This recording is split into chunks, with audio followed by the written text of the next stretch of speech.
Western ഓസ്ട്രേലിയയിലൂടെയുള്ള സഞ്ചാരം തുടരുകയാണ്. ഇന്നലെയാണ് ഞാൻ ഇവിടെ എത്തിയത്. ഇന്നലെ വൈകുന്നേരം കോട്ടയം ജില്ലക്കാരുടെ സമ്മേളനത്തിൽ പങ്കെടുത്തു. ഇന്ന് രാവിലെ പടിഞ്ഞാറൻ തീരം ചേർന്ന് വടക്കോട്ട് യാത്ര ചെയ്തു. പിനക്കിൾസ് ഡെസേർട്ട് കണ്ടു. ലാൻസലിൻ എന്ന പ്രദേശത്തെ സാൻഡ് ഡ്യൂൺസിലൂടെ സഞ്ചരിച്ചു. പിന്നെ സീബേർഡ് എന്ന സ്ഥലത്തെ ഒരു റെസ്റ്റോറന്റിൽ നിന്ന് ലഞ്ച് കഴിച്ചു.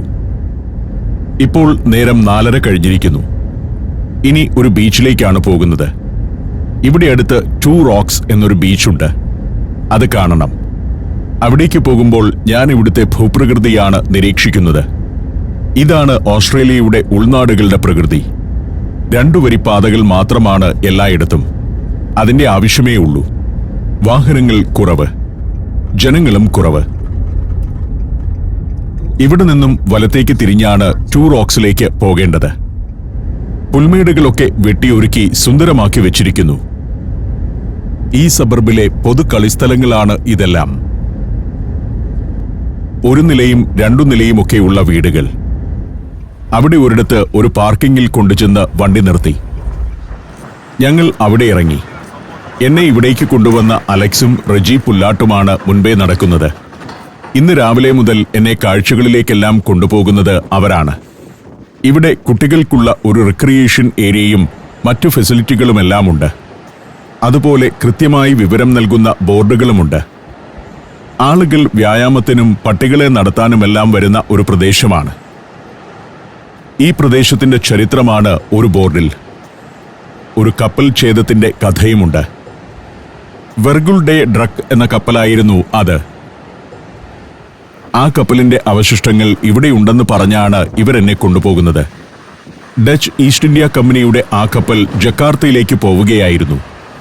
വലിയ അളവിൽ ചരക്കും 8 പെട്ടികൾ നിറയെ വെള്ളി നാണയങ്ങളും 193 ജീവനക്കാരും ഉണ്ടായിരുന്ന കപ്പൽ 1656 ഏപ്രിൽ 28 രാത്രിയിലാണ് മുങ്ങിയത്. നഷ്ടപ്പെട്ട കപ്പൽ കണ്ടെത്താനും വെള്ളി നാണയ ശേഖരങ്ങൾ എടുക്കാനുമൊക്കെ പല കപ്പലുകൾ ഇവിടെ വന്ന് അപകടത്തിൽപ്പെട്ടിട്ടുണ്ട്. പട്ടികളെ എക്സസൈസ് ചെയ്യിക്കാൻ കൊണ്ടുവരുന്ന സ്ഥലമാണിത്. ബീച്ചിലേക്ക് വന്നപ്പോൾ കാണുന്നത് ഇതാണ്.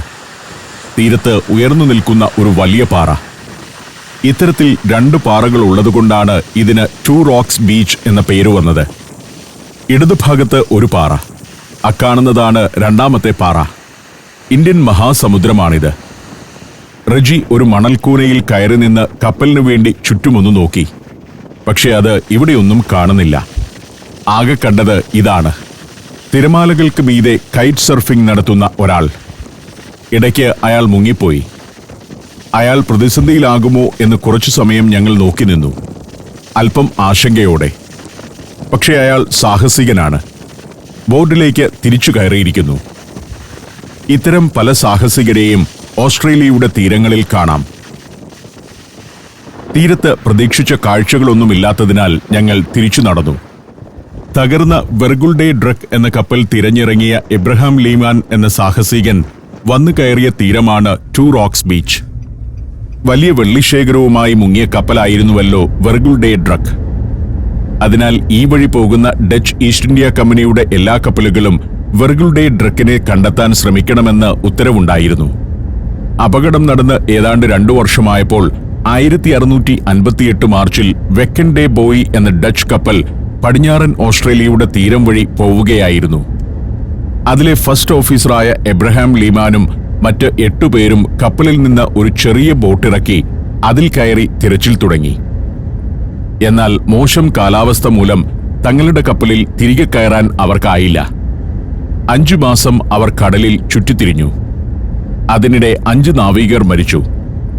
ഇതിഹാസ സമാനമായ അതിജീവന യാത്രയുടെ അവസാനം ലീമാനും മറ്റു 3 നാവികരും വന്നു കയറിയ തീരമാണ് ഞങ്ങൾ നേരത്തെ സന്ദർശിച്ച 2 റോക്സ് ബീച്ച്. വിജനതയാണ് ഈ നാടിന്റെ മുഖമുദ്ര.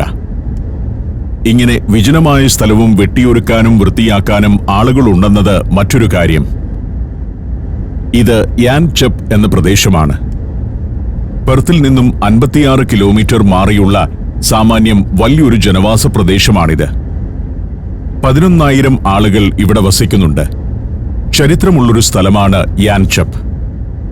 യൂറോപ്യർ വരുന്നതിനും എത്രയോ കാലം മുൻപ് തന്നെ വലിയൊരു ജനവാസ പ്രദേശമായിരുന്നു യാൻ ചെപ്പ്. അക്കാലത്ത് ഓസ്ട്രേലിയൻ ആദിമ ജനവിഭാഗമായ നൂങ്കർ വർഗക്കാരാണ് ഇവിടെ വസിച്ചിരുന്നത്. പിന്നീട് പ്രദേശം കൈയടക്കിയ ബ്രിട്ടീഷുകാർ ഇവിടെ വലിയ ആട് ഫാമുകൾ സ്ഥാപിച്ചു. യാൻചപ്പ് കഴിയുന്നതോടെ കരാമാർ എന്ന സ്ഥലത്തേക്ക് എത്തുന്നു. ഇവിടെ ഒരു ഗോൾഫ് കോഴ്സ് ഒക്കെയുണ്ട്. ഇവിടെ അടുത്താണ് റെജി പുല്ലാട്ടിന്റെ വീട്. അവിടെ ഒന്ന് കയറാമെന്ന് കരുതി റെജിയുടെ വീട്ടിലേക്ക് വണ്ടി വിട്ടു. ഇതാണത്. മലയാളികൾ ഇത്തരം നാടുകളിലും അമേരിക്കയിലുമൊക്കെ സെറ്റിലാവുമ്പോൾ വലിയ വീടുകൾ പണിയുന്നതാണ് രീതി. റെജിയും ഇവിടെ മനോഹരമായ ഒരു മാൻഷൻ ഹൗസ് പണിതിരിക്കുന്നു. എനിക്ക് യാത്ര തുടരേണ്ടതുണ്ട്. എങ്കിലും ഒരു കപ്പ് കാപ്പി കുടിച്ചിട്ട് പോകാം. അകത്തേക്ക് കയറി ചെന്നു. വീടിന്റെ ബാക്ക് യാർഡിൽ ഒരു സ്ഥലമുണ്ട്. അവിടെ ഇരുന്ന് കാപ്പി കുടിച്ചു. അപ്പോഴേക്കും വേറൊരാൾ വന്നിട്ടുണ്ട്, ബിജു. അദ്ദേഹം കാറുമായാണ് വന്നിരിക്കുന്നത്. റെജിയിൽ നിന്നും ബിജു എന്നെ ഏറ്റെടുത്തു. ഞങ്ങൾ ഇനി ഇവിടെ നിന്നും ഫ്രീമാൻഡിൽ ഹാർബർ ഏരിയയിലേക്ക് പോവുകയാണ്. സമ്പന്ന വീടുകളൊക്കെയാണ് കാണുന്നത്. അവിടെ നിന്നും ഹൈവേയിലേക്ക് ചെന്നു കയറുന്നു. ഈ ഹൈവേയിലൂടെ നേരെ തെക്കോട്ട് പോയാൽ ഫ്രീമാൻഡിൽ എന്ന സ്ഥലത്തെത്തും. ഫ്രീമാൻഡിലാണ് പെർത്തിന്റെ തുറമുഖം. അതിന്റെ കഥയാണ് ബിജു പറയുന്നത്. ബിജു ഒരു നേഴ്സാണ്. പെർത്തിലെ ആശുപത്രിയിലാണ് ജോലി ചെയ്യുന്നത്. കടൽ തീരത്തുകൂടിയാണ് യാത്ര. വലതുവശത്ത് കടലാണ്. പെർത്തിൽ നിന്നും 19 കിലോമീറ്ററേ ഉള്ളൂ ഇവിടേക്ക്. വലിയ ഹോട്ടലുകളും മറ്റും പാതയോരത്ത് കാണുന്നുണ്ട്. ഫ്രീമാൻഡിലിന്റെ ഡൗൺ ടൗൺ ഏരിയ ഒരു ഹാപ്പനിംഗ് പ്ലേസ് ആണ്. റോൺ ഡേവു എന്ന ഈ ഹോട്ടൽ ഫ്രീമാൻഡിലിന്റെ ലാൻഡ്മാർക്കുകളിൽ ഒന്നാവുന്നു. ഉദ്യാന സമാനമായ ഭാഗങ്ങൾ. ആയിരക്കണക്കിന് വർഷങ്ങളായി ആദിമ ഗോത്രമായ നൂങ്കറുകൾ വസിച്ചിരുന്ന പ്രദേശമാണിത്. അവരുടെ ആഘോഷങ്ങളും വിശ്വാസപരമായ ചില ചടങ്ങുകളുമെല്ലാം നടന്നിരുന്ന ഒരു സ്ഥലം. വർഷത്തിൽ 2 തവണ നൂങ്കറുകളുടെ വലിയ ആഘോഷങ്ങൾ ഇവിടെ നടന്നിരുന്നു. പെർത്ത് എന്ന പട്ടണം രൂപപ്പെട്ടു തുടങ്ങിയത് ഇവിടെ നിന്നുമാണ്. റെയിൽവേ ഹോട്ടൽ എന്ന പഴയൊരു ഹോട്ടൽ. നൂറ്റാണ്ടുകളുടെ പഴക്കമുണ്ട് ഇവിടുത്തെ പല നിർമ്മിതികൾക്കും. പെർത്തിനേക്കാൾ ദീർഘമായ ചരിത്രമുണ്ട് ഫ്രീമാൻഡിലിന്. ഡച്ചുകാരാണ് ഇവിടം ഒരു ജനവാസ കേന്ദ്രമായി വളർത്തിയത്. വലിയൊരു പോർട്ടാണ് ഫ്രീമാൻഡിൽ. പടിഞ്ഞാറൻ ഓസ്ട്രേലിയയിലെ പ്രധാന തുറമുഖം ഇതാണ്. വിസ്ഡം എയ്സ് എന്ന ഈ കപ്പൽ ഓട്ടോമൊബൈൽസ് കൊണ്ടുപോകുന്നതാണ്. വിവിധ രാജ്യങ്ങളിലേക്ക് സർവീസ് നടത്തുന്ന വലിയൊരു ചരക്ക് കപ്പൽ. ഇത് ഫ്രീമാൻഡിലെ റെയിൽവേ സ്റ്റേഷനാണ്. ഹാർബറിലെ സ്റ്റേഷൻ. പോർട്ടിൽ വന്നിറങ്ങുന്നവർ പെർത്തിലേക്കും ഉൾനാടുകളിലേക്കുമെല്ലാം പോയിക്കൊണ്ടിരിക്കുന്നത് ഈ റെയിൽവേ സ്റ്റേഷനിലൂടെയാണ്. പ്രധാനമായും സ്വർണ്ണഖനികളുള്ള കൽഗൂർലി എന്ന സ്ഥലത്തേക്കായിരുന്നു ഇവിടെ നിന്ന് ട്രെയിനുകൾ പോയിക്കൊണ്ടിരുന്നത്. അതിൽ കയറ്റി സ്വർണം പോർട്ടിലേക്ക് കൊണ്ടുവന്നിരുന്നു ഒരു കാലത്ത്. ഹാർബറിലെ പ്രധാന കെട്ടിടങ്ങളാണ് ഈ കാണുന്നതെല്ലാം. ഇവിടെ നിന്ന് ഫെറി സർവീസും കപ്പൽ സർവീസുമെല്ലാം പതിവായി ഉണ്ടായിരുന്നു ഒരു കാലത്ത്. പോർട്ട് ഓഫീസും കൺട്രോൾ ടവറുമെല്ലാം ഒരു ഭാഗത്ത്. നേരെ മുന്നിൽ മാരിടൈം മ്യൂസിയമാണ്. ഈ കിടക്കുന്നത് ഒരു പാർട്ടി ബസ്സാണ്. പാട്ടും ഡാൻസും മദ്യപാനവുമൊക്കെയായി രാത്രി മുഴുവൻ അതിൽ യാത്ര ചെയ്യാം. അങ്ങനെ ചില പരിപാടികളുണ്ട്. ടിക്കറ്റ് എടുത്ത് ബസ്സിൽ കയറിയിരുന്നാൽ മദ്യം യഥേഷ്ടം കിട്ടും. സുന്ദരിമാരുമുണ്ടാകും. നൃത്തവും ആഘോഷവുമായി ബസ് സിറ്റി മുഴുവൻ അങ്ങനെ കറങ്ങിക്കൊണ്ടിരിക്കും. ഇത് ഹാർബറിന്റെ ഭാഗമായ ഗോഡൌണുകളാണ്. ചരക്കുകൾ കൊണ്ടുവന്ന് ഇറക്കുകയും സൂക്ഷിക്കുകയും ഒക്കെ ചെയ്തിരുന്ന ഇടം. ഗേറ്റ്വേ ടു ദി വെസ്റ്റ് എന്നാണ് ഒരു കാലത്ത് ഫ്രീമാൻഡിൽ അറിയപ്പെട്ടിരുന്നത് തന്നെ. പടിഞ്ഞാറൻ ഓസ്ട്രേലിയയിലെ സ്വർണ്ണവേട്ടയുടെ കാലത്ത് വലിയ പ്രാധാന്യമാണ് ഈ പോർട്ടിനുണ്ടായിരുന്നത്. കൂൾഗാർഡി, കൽഗൂർലി, സൗത്ത് ക്രോസ് എന്നിവിടങ്ങളിലെല്ലാം സ്വർണം കണ്ടെത്തിയതോടെ ഫ്രീമാൻഡിൽ തിരക്കുള്ള പോർട്ട് ടൗണായി. ഇവിടെ നിന്നും 500-600 കിലോമീറ്ററുകൾ അകലെയാണ് പ്രധാന സ്വർണ്ണഖനികൾ പ്രവർത്തിച്ചിരുന്ന ഇടങ്ങൾ. അവിടെ നിന്നും ട്രെയിനുകളിൽ കൊണ്ടുവരുന്ന സ്വർണം ഇവിടെ നിന്നും കപ്പലുകളിൽ കയറ്റി യൂറോപ്പിന്റെ പല ഭാഗങ്ങളിലേക്കും കൊണ്ടുപോകുന്നതായിരുന്നു പതിവ്. അതുകൊണ്ട് തന്നെ പോർട്ടിലെ ഈ കെട്ടിടങ്ങൾക്കെല്ലാം വലിയ ചരിത്രമുണ്ട്. വേറൊരു ഭാഗത്ത് ചെല്ലുമ്പോൾ ഉല്ലാസനൗകകൾ അടുക്കി വെച്ചിരിക്കുന്നതാണ് കാഴ്ച. പതിവായി യാത്രകളില്ലെങ്കിൽ യോട്ടുകൾ മറീനയിൽ ഇടുന്നതിനു പകരം ഇത്തരം സ്ഥലങ്ങളിൽ കൊണ്ടുവന്ന് സൂക്ഷിക്കും. പല വികസിത നാടുകളിലും ഈ കാഴ്ച ഞാൻ കണ്ടിട്ടുണ്ട്. ചുടുകെട്ടുകൊണ്ട് പണിത വലിയ കെട്ടിടങ്ങൾ. ഏതാണ്ട് 2 നൂറ്റാണ്ടിന്റെ സജീവ ചരിത്രമുണ്ട് ഫ്രീമാന്റിലിന്. സ്വർണമായിരുന്നു വളർച്ചയുടെ അടിസ്ഥാനം എന്നതിനാൽ 19-ാം നൂറ്റാണ്ടിന്റെ തുടക്കം മുതൽ തന്നെ നല്ല പാതകളും കെട്ടിടങ്ങളും ഇവിടെയുണ്ടായി. എന്നാൽ മോട്ടോർ വാഹനങ്ങൾ കുറവായിരുന്നു. ഒട്ടകവണ്ടികളായിരുന്നു പട്ടണത്തിൽ കൂടുതലും ഉണ്ടായിരുന്നത്. അഫ്ഗാനിൽ നിന്നുമാണ് ഒട്ടകങ്ങളും ഒട്ടകക്കാരും ഇവിടേക്കെത്തിയത്. ഫ്രീമാന്റിൽ ഓവൽ എന്ന സ്റ്റേഡിയത്തിന്റെ എൻട്രൻസ് ആണ്. സൗത്ത് ഫ്രീമാന്റിൽ ഫുട്ബോൾ ക്ലബിന്റെ ഹോം ഗ്രൗണ്ടാണിത്. പിന്നെ ചെല്ലുന്നത് ആൾത്തിരക്കുള്ള ഒരു ഭാഗത്തേക്കാണ്. ധാരാളം നൈറ്റ് ക്ലബ്ബുകളും ബാറുകളുമുള്ള ഒരു പ്രദേശമാണിത്. അവിടേക്ക് വന്ന യുവാക്കളാണ് ഈ കാണുന്നത് മുഴുവൻ. ശനിയാഴ്ചയുടെ സന്ധ്യയാണല്ലോ. നിരവധി റെസ്റ്റോറന്റുകളുമുണ്ട് ഇവിടെ. വെള്ളി, ശനി ദിവസങ്ങളുടെ രാത്രികളിലാണ് ഇവിടെ ഏറ്റവും ആഘോഷം. ഫ്രീമാന്റിൽ നൈറ്റ് ലൈഫിന്റെ ഒരു കേന്ദ്രം കൂടിയാണ്.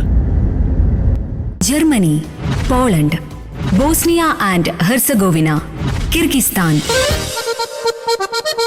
സഞ്ചാരം വോള്യം നമ്പർ 19. ഫുൾ HD-യിലുള്ള ഈ അപൂർവ ദൃശ്യയാത്രാ വിവരണ ശേഖരം സ്വന്തമാക്കാൻ സഞ്ചാരം എന്ന് SMS ചെയ്യൂ. ഫോൺ 9995 444 222. ഇവിടെ ഒരു വിശേഷപ്പെട്ട പരിപാടിയുണ്ട്.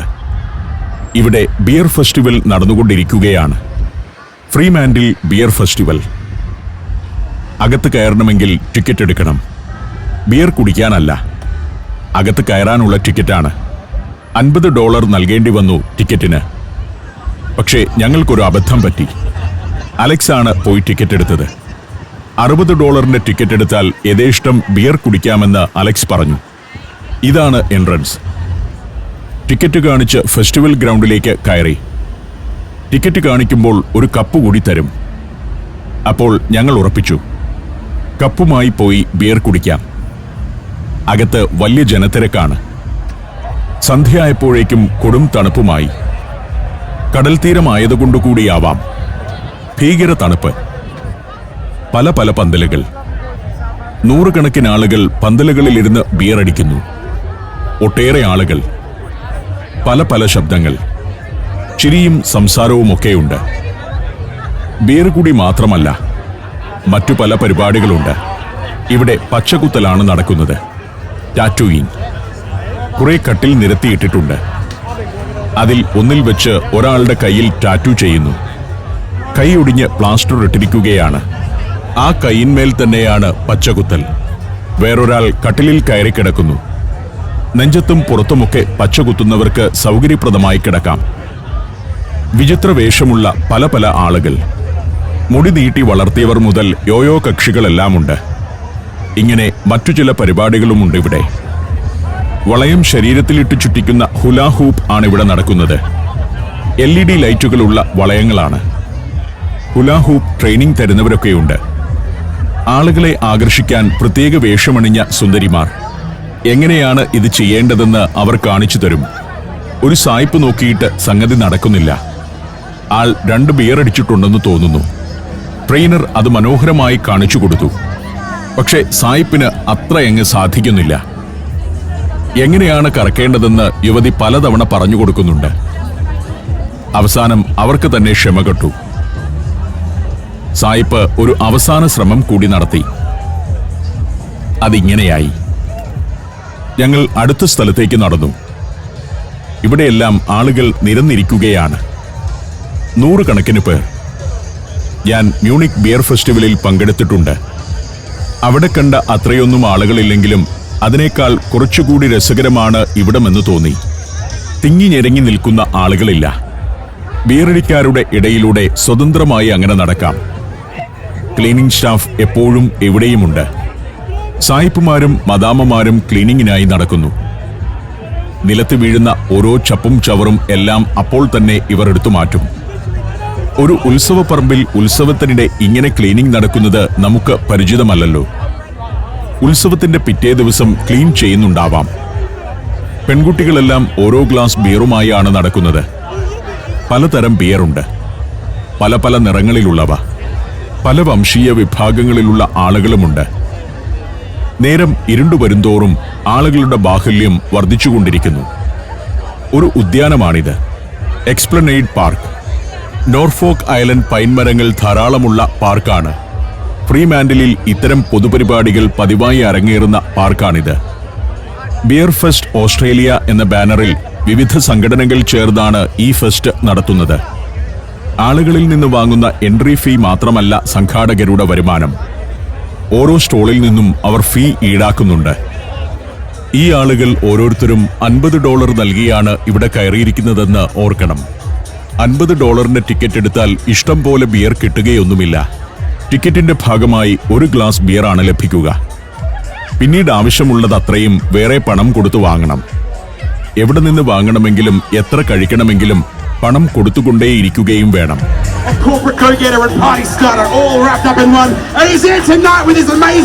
ഇവിടെ ബിയർ ഫെസ്റ്റിവലിന്റെ ഭാഗമായുള്ള മ്യൂസിക് പരിപാടി നടക്കുകയാണ്. റാപ്പ് മ്യൂസിക് കൊണ്ട് കലാസംഘം ആളുകളെ ഹരം കൊള്ളിക്കുന്നു. സ്റ്റേജിന് മുന്നിൽ നിന്ന് കുറെ പേർ നൃത്തം ചെയ്യുന്നുണ്ട്.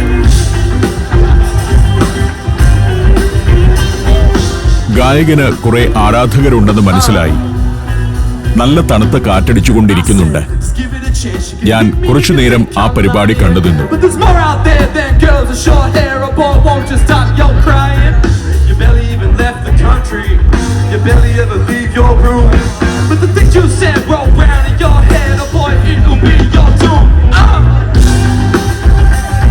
ഒരു 18-20 വയസ്സ് മുതൽ 50 വയസ്സുവരെയുള്ള ആളുകളാണ് ബിയർ ഫെസ്റ്റിവൽ ഗ്രൗണ്ടിലുള്ളവരിൽ കൂടുതലും. അവർ പാട്ടിനൊത്ത് നൃത്തം ചെയ്യുന്നു, കൂടെ പാടുന്നു.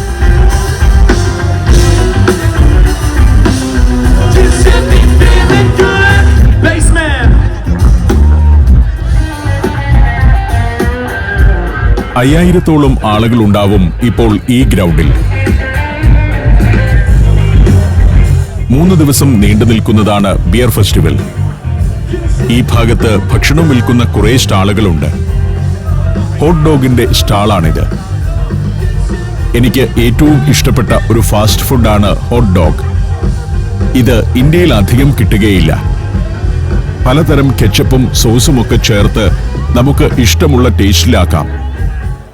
ആദ്യം സോസേജ് നന്നായി മുറിച്ചെടുക്കും. വലിയ പാത്രത്തിൽ എണ്ണയൊഴിച്ചാണ് മുറിക്കൽ. കൃത്യമായി മുറിഞ്ഞത് പാത്രത്തിലെ മറ്റൊരു ഭാഗത്തേക്ക് മാറ്റിയിടുന്നു. ഒരു സ്ത്രീയാണ് ഇതിന്റെ പാചകക്കാരിയും വിൽപ്പനക്കാരിയുമെല്ലാം. സോസേജ് ഇങ്ങനെ മുറിക്കുന്നതാണ് ഏറ്റവും പ്രധാന ജോലി. അത് പിന്നെ നെടുകെ പിളർന്ന ഒരു ബ്രെഡിനകത്തേക്ക് വെക്കും. അതിൽ സലാഡും ആവശ്യമെങ്കിൽ ചീസും ചേർക്കും. പിന്നെ ടൊമാറ്റോ കെച്ചപ്പും ചില്ലി സോസും ഒഴിച്ചാണ് തരിക. കൂടുതൽ വേണമെങ്കിൽ കെച്ചപ്പ് നമുക്ക് തന്നെ വേണ്ടത്ര ചേർക്കാം. അതൊക്കെ അവിടെ വെച്ചിട്ടുണ്ട്. വളരെ രസകരമായ ഒരു വിഭവം. മാംസവും ബ്രെഡുമുണ്ടല്ലോ. ഞാൻ യാത്രയിൽ പലപ്പോഴും അത് കഴിക്കാറുണ്ട്. ഒരു ഭാഗത്ത് ഒരാൾ നിന്ന് തീ കൊണ്ട് അഭ്യാസങ്ങൾ കാട്ടുന്നു. കാണികൾ അയാൾക്ക് ടിപ്പ് കൊടുക്കുന്നുണ്ട്. സ്വയം അഭ്യാസം കാട്ടുക മാത്രമല്ല, കാണികൾക്കും അതിനുള്ള അവസരമുണ്ടാക്കുന്നുണ്ട് അയാൾ.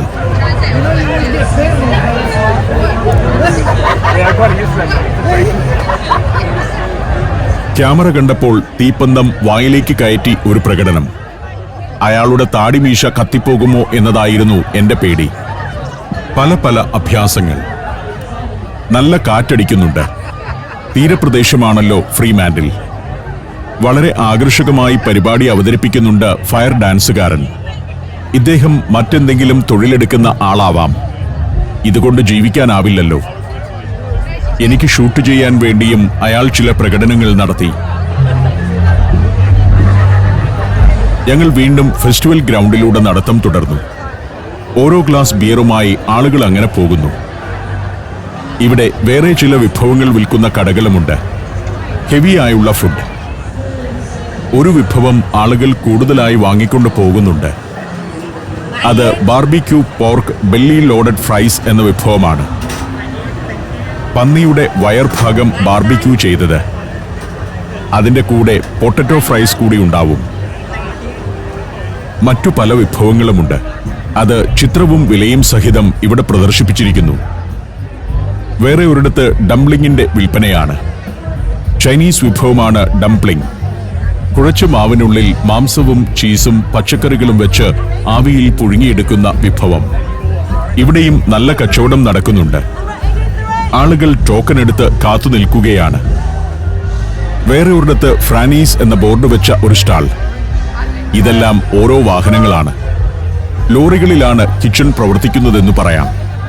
ഇത്തരം ഫെസ്റ്റിവൽ ഗ്രൗണ്ടുകളിലും ബീച്ചുകളിലുമൊക്കെ ഈ വണ്ടി കൊണ്ടുചെന്നിട്ട് കച്ചവടം നടത്തും. തട്ടുകടകൾ ഇങ്ങനെയുള്ള വാഹനങ്ങളിലാവുന്നതുകൊണ്ട് പല ഗുണങ്ങളുണ്ട്. കച്ചവടശേഷം വാഹനം എടുത്തുകൊണ്ട് പോകുന്നതോടെ ആ പ്രദേശം വൃത്തിയായി കിടക്കും. നമ്മുടെ നാട്ടിലെ തട്ടുകടകൾക്ക് അനുകരിക്കാവുന്ന ഒരു മാതൃകയാണിത്. സ്ഥിരമായി ഒരിടത്ത് തട്ടുകടയിട്ട് കച്ചവടമില്ലാത്തപ്പോഴും സ്ഥലം മുടക്കുകയും പരിസരം വൃത്തികേടാക്കുകയും ചെയ്യുന്നതിലും എത്രയോ നല്ലതാണല്ലോ ഇത്. ഇവിടെയൊക്കെ കാണുന്നതിൽ കൂടുതൽ പേരും ഭക്ഷണം കഴിക്കുന്നവരല്ല, ബിയർ അടിക്കുന്നവരാണ്. അവർക്കിടയിലൂടെ ഞാൻ സഞ്ചാരം തുടർന്നു.